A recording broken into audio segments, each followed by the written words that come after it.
খোঁজ খবর না দিয়া হঠাৎ করে আইসা বললা? আমি তো আসছি আপনার করে সারপ্রাইজ দেওয়ার লাইগা। তুমি নাকি আর বিদেশ যাবে না? তুমি যদি বিদেশ না যাও এই সংসারটা কেমনে চলবো? আর সংসার কেমনে চলবো সেটা তোমার দেখতে হবে না। অনেক টাকা পয়সা কামাইছি, ওই টাকাগুলো তোমার কাছে দিছি। আমার টাকাগুলো দাও। টাকা পয়সা কই পাবো? টাকা পয়সা কই পাবে মানে? আমি তো যা কামাইছি সব তোমার অ্যাকাউন্টে পাঠাইছি। আমার সব টাকা তো তোমার কাছে, আমার কাছে তো কোনো টাকা পয়সা নাই। ওরে একটা টাকাও দাম যাবো না। সে যদি টাকার জন্য তোর চাপ দেয়, তুই কবি আমি কিন্তু তোমার ডিভোর্স দিব।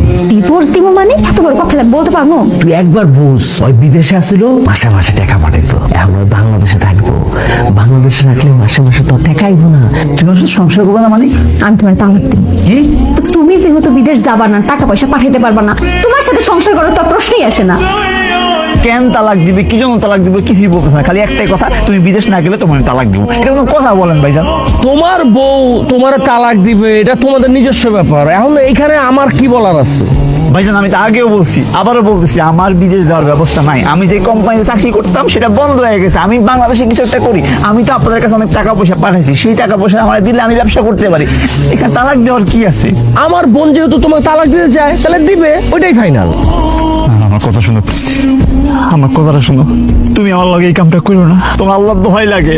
হাই, তোমার কি সমস্যা? হ্যাঁ, তোমারে না আমি কইছি তুমি যেন আমার সামনে ধারে কাছে না আসো। তোমার যে আমি টাকা পয়সা পাঠাইছি সে টাকা আমার ফেরত দাও। তুমি যে আমার টাকা পয়সা পাঠাইছো এর কোনো প্রমাণ আছে? আমি জানি তুমি অনেক ভালো একটা মাইয়া, তোমার মাথা খারাপ হয়ে গেছে, কেউ তোমার খান পোড়া দিয়া তোমার মাথা খারাপ করে দিছে।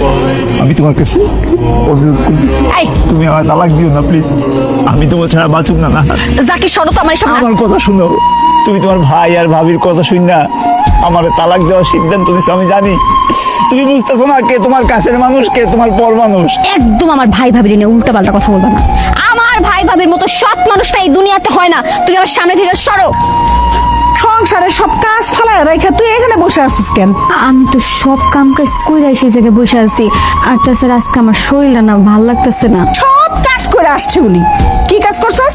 ঘরের মধ্যে রান্না বান্না এখনো বাকি, কাপড় ধোয়া বাকি। হ্যাঁ, আর এই যে উঠান ঝাড়ু দেবো কেন? কোনো কথা না কইলে সংসারে কোনো কাজ হয় না। কি জন্য তুই জানোস না ঘরের মধ্যে কি লোক আছে যে তোর এই রান্না বান্না করে সব খাওয়াইবো? তোমরা সবাই আমার সাথে এরকম ব্যবহার করতেছো কিসের জন্য? আগে তো তোমরা এরকম আসিলা না। আগে আমার একটু কাশি পর্যন্ত হইলে পানি নিয়ে দৌড়াদৌড়ি করতা, চা নিয়ে দৌড়াদৌড়ি করতা, আমি কি খামো না সেগুলা নিয়ে ভাবতা। আচ্ছা, হঠাৎ করে তোমাকে কি এমন হইলো যার জন্য আমার সাথে এই ধরনের ব্যবহার করতেছো? তোর সাথে খারাপ ব্যবহার করুম না তো কি করুম? কি করুম তোর সাথে? শোন, একটা কথা কান খুলে শুনে রাখ, তোর জামাই কিন্তু এখন টাকা পয়সা পাঠায় না। তুই কিন্তু আমাগো টাকা পয়সায় চলস, আমাগো টাকা পয়সায় খাস, বুঝতে পারছস? আমি তোমার কাপড় চোপড় ধোবো মানে?